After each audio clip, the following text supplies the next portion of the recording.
Les autorités maliennes et ivoiriennes ont signé jeudi 22 décembre 2022 à Bamako au Mali un protocole d'accord pour renforcer les liens de bon voisinage, de fraternité et d'amitié entre les deux pays. Signé sous l'égide de la médiation togolaise, cet accord devrait permettre de relancer des négociations pour dissiper tous les malentendus et trouver une base pour une issue heureuse à l'affaire des 46 militaires ivoiriens toujours détenus à Bamako. La signature du document met fin à près de 6 mois de relations diplomatiques tendues entre le Mali et la Côte d'Ivoire. Cela a certainement ouvert à une conclusion heureuse dans le cas des 46 militaires ivoiriens arrêtés à l'aéroport de Bamako début juillet 2022 et inculpés par la justice malienne quelques mois plus tard.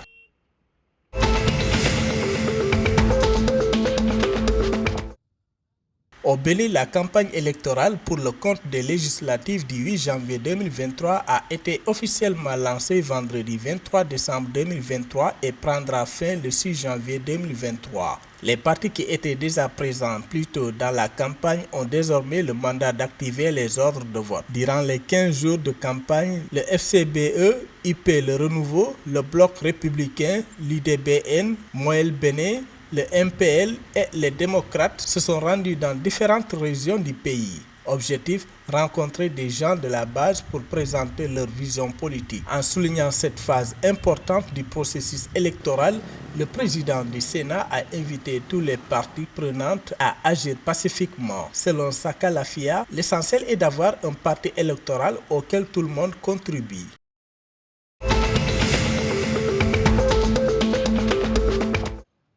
Le gouvernement du Burkina Faso a adopté jeudi 22 décembre 2022 le plan stratégique national d'investissement dans l'agriculture, la forêt et l'élevage pour la réalisation de la sécurité alimentaire et nutritionnelle. Selon les médias locaux, le plan stratégique national d'investissement dans l'agriculture, la foresterie et l'élevage 2021-2025 est un document sectoriel national au Burkina Faso dont l'objectif principal est d'augmenter durablement la productivité et l'accès aux produits, accès au marché pour le bétail, la pêche et la faune sauvage afin d'améliorer la sécurité alimentaire et nutritionnelle et d'accélérer la transformation économique structurelle. Le plan prévoit également de renforcer la résilience des ménages et des systèmes de production.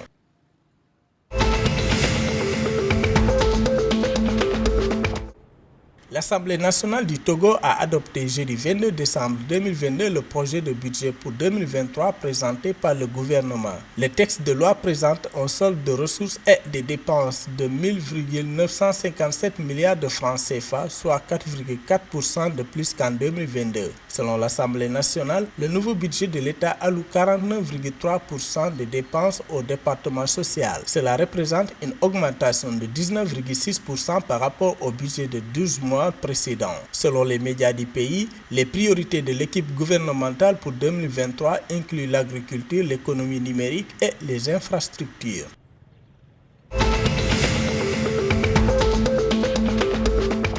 En Guinée, le français pourrait être bientôt une langue de travail au lieu de langue officielle. Dans les conclusions du rapport issu du dialogue inclusif guinéen du mercredi 21 décembre 2022, une des résolutions soumises à l'adoption du Conseil national de transition propose d'interdire le français comme langue officielle du pays et d'en faire à la place une langue de travail. Selon les experts, si cette proposition est validée, elle fera de la Guinée un pays aux grandes et belles aspirations dans un monde qui change. Le pays qui ne compte qu'une vingtaine de langues veut vraiment s'impliquer dans la promotion de ces langues locales, ce que les promoteurs et autres technologues du domaine demandent depuis longtemps.